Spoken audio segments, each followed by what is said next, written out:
দীর্ঘ ৫ বছর আটকে থাকার পর আলোর মুখ দেখতে চলেছে মেগাস্টার শাকিব খানের বহুল আলোচিত সিনেমা আগুন। শোনা যাচ্ছে আগামী কুরবানির ঈদকে টার্গেট করেই সিনেমাটির প্রস্তুতি চলছে, যদিও এখনও ৩টি গানের শুটিং বাকি।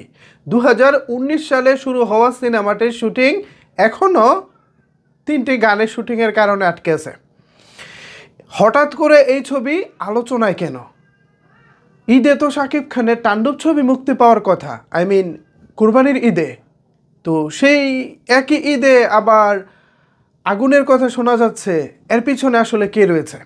এর পিছনে রয়েছে একজন মোস্ট পাওয়ারফুল এবং প্রভাবশালী একজন মানুষ। আমি কে তিনি বা এই কারণটা আসলে কি, আমি একটু আপনাদেরকে ইঙ্গিত দেওয়ার চেষ্টা করব। তার আগে চলেন আপনাদেরকে একটু জানিয়ে দেই এই ছবি মুক্তির আলোচনায় সাকিবিয়ানদের অবস্থান আসলে কি, শাকিব খানের ভক্তরা আসলে কি ভাবছেন। যতটুকু দেখলাম এই আলোচনাটা দুপুর থেকে এসেছে। আমি যখন ভিডিওটা শ্যুট করতেছি তখন হচ্ছে আজকে 15ই ফেব্রুয়ারি, এখন হচ্ছে সন্ধ্যা 6টা, এবং 15ই ফেব্রুয়ারি দুপুর থেকে মূলত এই আলোচনাটা অনলাইনে এসেছে, ছবিটা মুক্তি পাচ্ছে।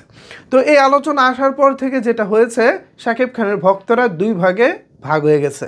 এক পক্ষ বলতেছে ছবিটা আসা উচিত, আরেক পক্ষ বলতেছে না, এই ছবিটা কোনোভাবেই আসা উচিত না, বিকজ এই মুহূর্তে শাকিব খানের যে অবস্থান, শাকিব খান যে কোয়ালিটি সিনেমাগুলো করতেছে, ঠিক সেই ভিড়ে যদি ছবিটা আসে তাহলে শাকিব খানের দুর্নাম হবে, শাকিব খানের ট্রলের শিকার হবে শাকিব খান। আর অন্য পক্ষ বলতেছে যে ভাই একজন প্রযোজক, তিনি তো ভাই অলরেডি টাকা খরচ করেছেন ছবিটা বানাতে, দীর্ঘ 5 বছর তার মোটা অঙ্কের টাকা এখানে লগ্নি হয়ে আছে। এখন তো এই ছবিটা আসলে মুক্তি পাওয়া উচিত। এই ছবিটা মুক্তি পেলে যেটা হবে, প্রযোজক যাই পায়, যদি ধরেন ছবিটা ব্লকবাস্টার হিট হয়ে যায় অথবা সুপার হিট হয়ে যায়, তখন তো প্রযোজক বেশ মোটা অঙ্কের টাকা পাবেন। আর যদি সাধারণ মানেরও চলে, শাকিব খানের সিনেমা নর্মালও যদি চলে, ধরেন 50 লাখ থেকে 1 কোটি টাকা তো মিনিমাম আসেই, সেটা রেন্টাল থেকে হোক অথবা সিনেমা হলে চলার পর শেয়ার মানি থেকেই হোক, বেশ ভালো একটা মোটা অঙ্কের টাকা কিন্তু আসে। তো আমি চাই, পার্সোনালি আমারও এই দলেই মতামত, যে যেহেতু প্রযোজক টাকা লগ্নি করেছে সেহেতু ছবিটা মুক্তি পাক। এখন এটাকে আসলে ঈদের সময় মুক্তি দেওয়া উচিত কিনা, আমি এ বিষয়ে যেটা বলবো যে না, এই ছবিটা তাণ্ডব বলেন বরবাদ বলেন, কারোর সাথে আমি মনে করি দ্বন্দ্বে যাওয়া উচিত না, বা কারোর সাথে কম্পিটিশনে যাওয়া উচিত না। হ্যাঁ, কম্পিটিশনে গেলে যেটা হবে,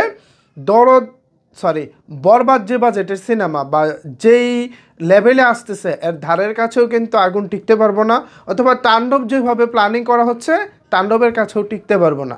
এখন যেটা করা যেতে পারে সেটা হলো, 2 ঈদের পরে, আগামী রোজার ঈদে বরবাদ, কুরবানির ঈদে তাণ্ডব, কুরবানির ঈদের 2 থেকে 3 মাস পরে ওই গ্যাপ সময়টাতে যদি আগুন নিয়ে আসা যায়, আই থিঙ্ক তখন প্রযোজকের জন্য অনেক বেশি ভালো হবে। এটা আমার পার্সোনাল ওপিনিয়ন। আবার যতটুকু শুনতে পাচ্ছি ঈদে আসবে, এটা আসলে ঈদ ছাড়া হবে না। তো এর পিছনে যেই ক্ষমতাধর ব্যক্তিটা রয়েছে, তিনি বিগত 2-4 বছরে শাকিব খানকে নিয়ে ম্যাসিভ আকারে একটি হিট সিনেমা উপহার দিয়েছেন, এমন একজন প্রযোজক মূলত এই ছবিটার পিছনে রয়েছেন যতটুকু শুনেছে। কে সে বা তিনি কে হতে পারে আপনারা একটু বুঝে নেন। মোস্ট পাওয়ারফুল একজন ক্ষমতাশালী ব্যক্তি বা ক্ষমতাশীল ব্যক্তি, যাই বলি না কেন, তিনি আর কি। তো ভিউয়ার্স, রোজার ঈদ বা কুরবানির ঈদ, যে কোনো একটা ঈদে, হয়তো বা মোস্ট প্রবাবলি কুরবানির ঈদেই আগুন আসতে চলেছে। এ বিষয়ে আপনাদের মতামত জানতে চাই, নিচের কমেন্টস বক্সটা আপনাদের জন্য ওপেন রইল। ধন্যবাদ সবাইকে এতক্ষণ আমার সাথে থাকার জন্য।